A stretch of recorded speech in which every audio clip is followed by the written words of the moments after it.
Fashion in 2025, if I need to sum it up in one word, it is probably unstable. There were constant creative director changes, there were new CEOs, another brand changes their logo, a new era begins again. The brands keep raising the prices, the trends last as long as TikTok videos, and it feels that every single runway show has become a spectacle which is only geared for the buzz on social media. Some would even say fashion is going through some sort of identity crisis, and this is something that I would like to discuss with you because we are going to look into why fashion houses are doing what they are doing at the moment and what this means for the future of fashion. And just before I get started, I need to do the housekeeping here. This is a non-sponsored video. I'm just sharing my personal opinion and my research here. Everything I say is alleged and for entertainment purposes only. Let's start with the most obvious, the changes in creative directors. Some people call it musical chairs, some call it the creative director carousel. However we may call it, this has been a big thing in 2025, and I actually think the speed of these changes is faster than it has been ever before. Designers need to show their vision fast. Sometimes they only get a few seasons, and if the shareholders then think they did not succeed, they have to go. Think about Sabato De Sarno at Gucci. It was a very brief stint from 2023 until the beginning of this year, and the reason is simple. Pressure. On the one hand, the traditional fashion industry pressure and also the pressure by shareholders, but more importantly, the algorithmic pressure. And what do I mean with this? Social media. Everything is geared to the perception on social media. It's not about the clothes per se, it's about this moment online. If a collection doesn't go viral on social media, it's considered a flop. If there's not at least one garment that stood out on Instagram or TikTok, the brand is considered irrelevant. And this is something that shareholders hate more than anything, irrelevance, because irrelevance doesn't lead to business. And what's the consequence? The creative directors have to go, and they have to go fast and at a speed which is, in my opinion, very often unsustainable, because we all know when we change jobs, it takes time. It takes, we say, at least a year to get used to the new job, to learn the ropes, to get to know everyone. Then maybe it takes another 2 to 3 years until you really become an expert, and only then can you create this new era. Think about a Lagerfeld. In the beginning, he did not immediately work with his Lagerfeld magic. It took years until he built all of this up and then could create what we consider iconic today. And today, creative directors are under so much pressure, it feels that they have to turn the brands into legends within a season, and if they don't immediately deliver, they have to go. What does this cause? Of course, this causes a lot of instability, and this also impacts the brand identity, which leads me to my next point. There was a time where brands were instantly recognizable. You looked at Chanel, you knew. You looked at Dior, you knew. Of course, Gianni Versace, we knew. But today it feels that everything has become a blend. A lot of the brands, the designs have become interchangeable, and it's either two things that I see. Either it's this, what I call vanilla or beige, where we can't really tell, first of all, which brand is it, and is it a luxury brand? Is this fast fashion? Everything looks the same, hence I call it vanilla or beige. Or they go into the other extreme. It's this, what I call social media maximalism. Everything has to be big and loud, maybe big logos, so that you recognize them on social media. And it's not about the quality of the garments, it's more how they look on a picture, on a video, and if they are memorable. And one of my favorite examples is always the Met Gala red carpet, where some people just show up in really weird outfits that are so loud, but they make the headlines and not the ones who really thought about the theme. So Met Gala is one extreme, but I think in general it's either this vanilla approach or it's this super loud social media approach. And because most of these brands go into these two pockets, it leaves very little room for individuality. I do think there are amazing brands, smaller brands that are very unique and creative, because when I look into the mass market, not only high street retailers, but also the whole luxury industry, because let's be honest, a lot of these brands have become a mass phenomenon as well. I see a lack of individuality. And these brands then don't evolve anymore. They may have evolved in the past, but what they do now is what in business lingo we would call pivot. Pivot means Something is being thrown at you and you immediately change the direction. Oh, there's a new trend, I change direction. So it leaves very little room to really work on a long-term vision to make it work, which is also linked to this problem of the creative directors. I'm not saying that these creative directors are bad. I just think the industry is stuck in this really rigid framework at the moment with these expectations where the creatives can't do what they're supposed to do. Be creative and lead with a vision. And maybe brands think nobody notices that because it still works, but I think that's a very short-term approach, because customers do notice in the long run if there's something up with a brand.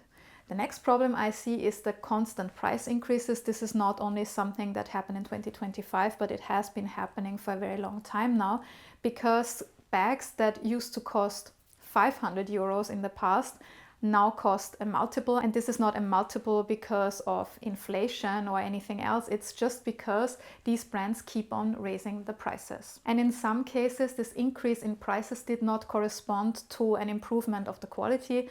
Why do these brands keep increasing the prices? There is a simple answer: because they can. If we look at the luxury industry, we are not looking at ordinary retail.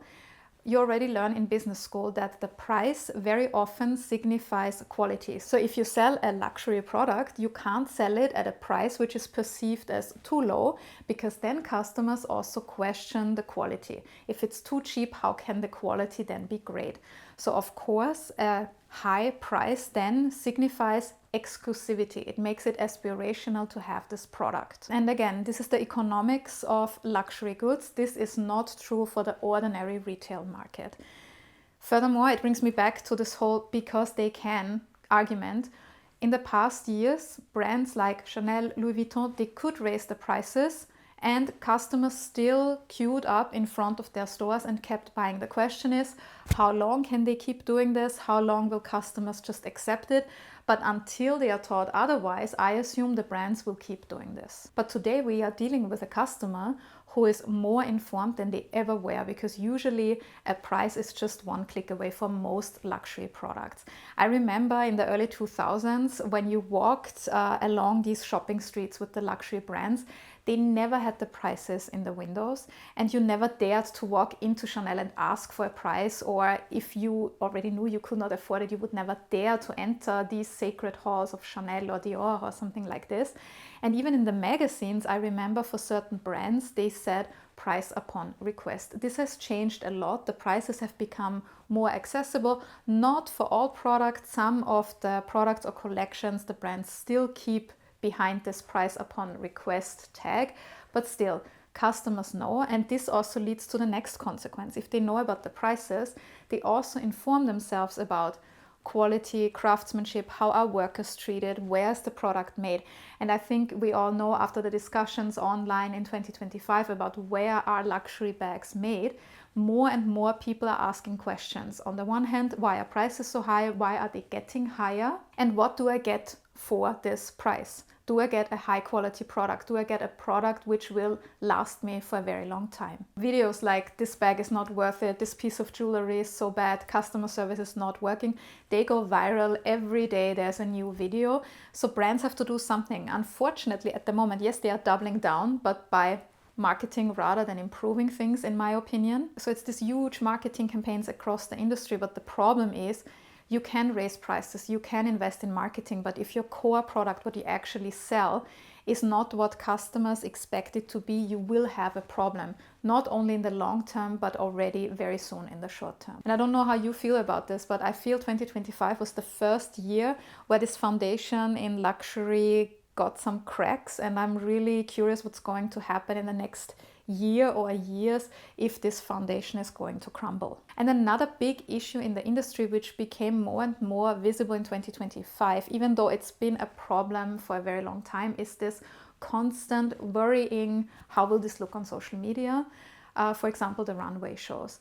When we think about runway shows, maybe not in the beginning, but a bit later on, let's take Dior, for example. How did this work? It was an exclusive club of clients, some journalists, who were invited into a very, very often luxurious location, the atelier of the designer.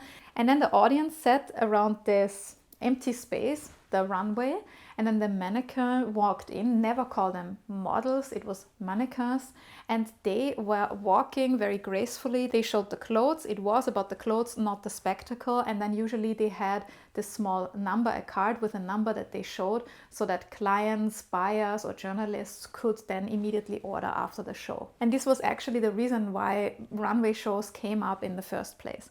But when we fast forward to today, we have this, what I call megalomaniac fashion shows that have to look good on social media. This already started with this megalomaniac Lagerfeld Chanel shows. I sometimes think they overshadow the clothes, because think about it, the supermarket runway show we still remember, but do we remember most of the clothes of these collections? Probably not. Even this year, I had the feeling with a lot of these creative director debuts that it was more about how does this piece of clothing look later on social media, in a video, in the online magazines, against the backdrop. And then it was more about the spectacle and the music.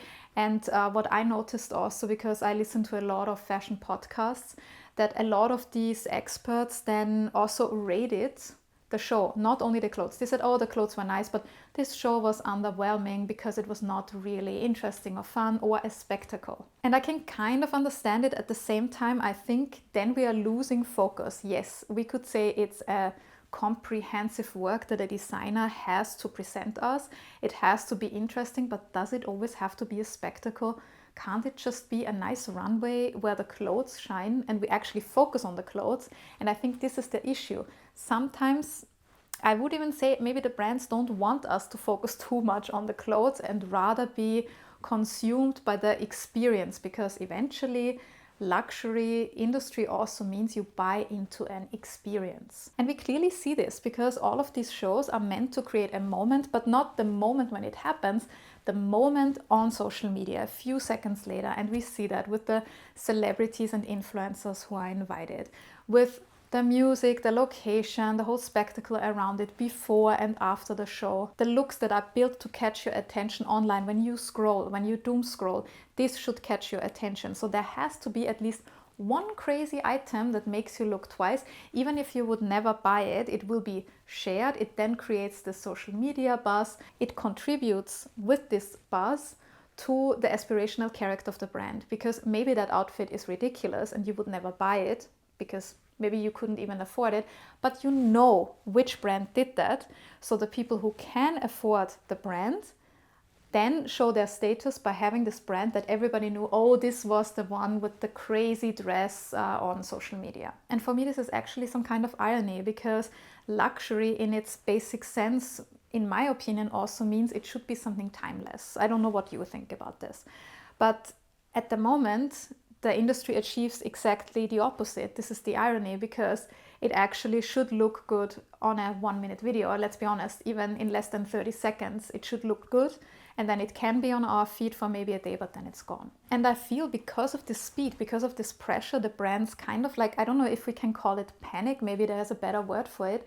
But what they do is, in my opinion, a lot of them don't innovate anymore. They just try to jump on these trends, and then also they just produce more. And the sheer amount of clothes that's presented to us because of this speed is just crazy. And I think it comes from the fact that we are constantly seeing so many pictures. So the more outfits or content that they produce, the more likely it is that one of these outfits catches our attention. And just as an example, the debut collection of Mathieu Blazy at Chanel, whether you like this collection or not, it showed one thing to me, and this is the sheer amount of outfits, of looks that was on the runway, because it was 78 looks and Chanel was not the only one. And when we think about this, in the case of Chanel, this is one of 6 ready-to-wear collections. Then we also have haute couture. And this is the case for many of these brands. I actually had the hope during COVID that the industry would change, especially luxury, that they would say we reduce the number of collections and also outfits and then focus on fewer, better made products. But I actually think they went to the pre-COVID levels and then maybe put them on steroids, because I have the feeling, at least every show that I see, it's getting more and more and more and more. And this is something that I find a bit sad about it, because it's not about the clothes anymore, which is the core of this industry. Let's be honest, fashion is clothes, nothing else. But if a brand or a designer can't create a buzz online, then it means finished over. We don't even look at the clothes, what they actually look like in reality. I know that some people do, but the majority only focuses on this image on social media. So let's be honest, this current situation looks a bit, I would not say doomed, but it doesn't look great. A lot of people complain about it. I do too in this video and in many other videos. But I also think this might be an impulse for the future. So the first thing that I see as a change in the industry is that more customers move towards more individuality. Yes, it's probably still a niche and it might stay a niche, but there are a lot of people who have the money to walk into all of these luxury brands and buy something, but they choose to not to do it.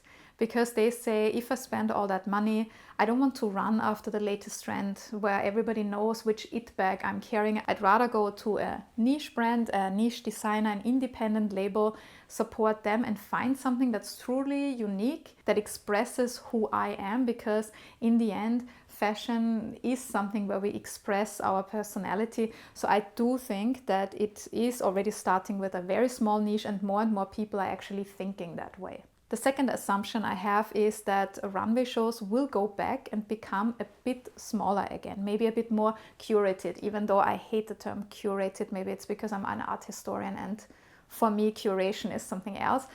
But I do think that brands will question this, and not for the reason that social media is not as important or that influencers get less important. I think it's probably financially unsustainable to always create a spectacle at each and every fashion week. I think in the long run, maybe the big ones, the Diors, the Chanels, they can afford it. But I think most brands will really look into this if it's worth the investment, because in the end, you always look at the return on investment, and if the spectacle costs you so much, the question is it really worth it? And a similar thing I see also with the collections or the number of looks in the collections, because when I look at myself from the customer perspective, I have to admit I'm overwhelmed. There are so many collections, so many items, I kind of don't even remember the looks anymore, even though I work in the industry and I look at these collections more closely than the average customer of a luxury brand. So I think many customers are overwhelmed. And what happens if people are overwhelmed? They usually stop. They can't really decide what to do, what to focus on, and then they might stop spending. And again, this is the biggest signal for the brands, not ethical, environmental reasons. Even if I wish that this was the reason, the usual reason for brands to change is a financial one. And if people are so overwhelmed that they just say it's just too much, I'm overwhelmed, I'm walking out, I look for something else, then I think it will also impact the collections. And another reason for me is, yes, we don't really know what's going on behind the scenes, because most of these brands don't need to publish how much they spend on each and every look, what the lining costs, what the production costs are. But to me, it also looks that if you look into collections that show us almost 80 items, is this really financially feasible to make? Because these looks, as I said before, they have to be different. They have to catch our attention. Can they really be produced in a way that they still make money? Yes, we can say because they are so expensive, because of the margins they can, but still I think maybe again this financial aspect will also shift the industry into this direction of reducing the number of looks in the collections. And the last thing that I see for the industry, which is kind of linked to this individuality aspect, is that a lot of people will look more into niche brands, niche designers. I've already seen that. Whether it's podcasts, online magazines, we see more and more independent labels also there, which I really appreciate because it shows the whole spectrum of the industry. It gives us more variety. Also, I see more diversity in terms of regions, because it's not only the fashion anymore from the big fashion capitals, it's also fashion from countries where we don't really think about fashion first, but this is the beauty of fashion. And I think more and more people are drawn to this, and if more people look for unique items that express themselves, I also think they will look more into these designers and labels that actually give them a real identity. That does not mean that I think all these big players are doomed, not at all. I do think for 2026 they will do okay. Will it be the best years? When I look at the numbers from 2025, I think it might still be a year where consumers wait and see, maybe buy a bit less. But to me, that does not mean that the brands owned by LVMH, Kering, all of them, are doomed. I don't think so. There will still be customers who want a Chanel bag, a Louis Vuitton bag, an Hermes bag, but there will be more and more customers who look into something else. So fashion in 2025, diplomatically put, was unstable. If we want to be more radical, we could say it's doomed, but actually I don't think the industry is doomed, but it's at a very interesting or important point, and it kind of reminded me of the theories of Austrian economist Schumpeter, who said there needs to be creative destruction. And what does that mean? Sometimes everything has to be destroyed so that something new or innovative can come up. And I do think that something will happen within the industry. It's not an if, it's a when question. I also don't think the whole industry will go down, but I think there will be a very, very big shakeup, and then things will slowly start changing. And I would like to hear your point of view on the state of fashion. Do you think fashion is still evolving, or is it losing its soul, or has it already lost its soul? I'd love to hear your thoughts. Let me know in the comments below. And if you enjoyed this video, please don't forget to do two things. Please like this video and also subscribe to my channel if you haven't done so already. If you're somebody who prefers to read, I have tons and tons of articles on my website, thepinklookbook.com. And if you have time, also check out my fashion label, Pelagona. And if you enjoyed this discussion about the current state of fashion, I have another video which may be interesting for you. Thank you very much for joining me in this video, and see you in the next one.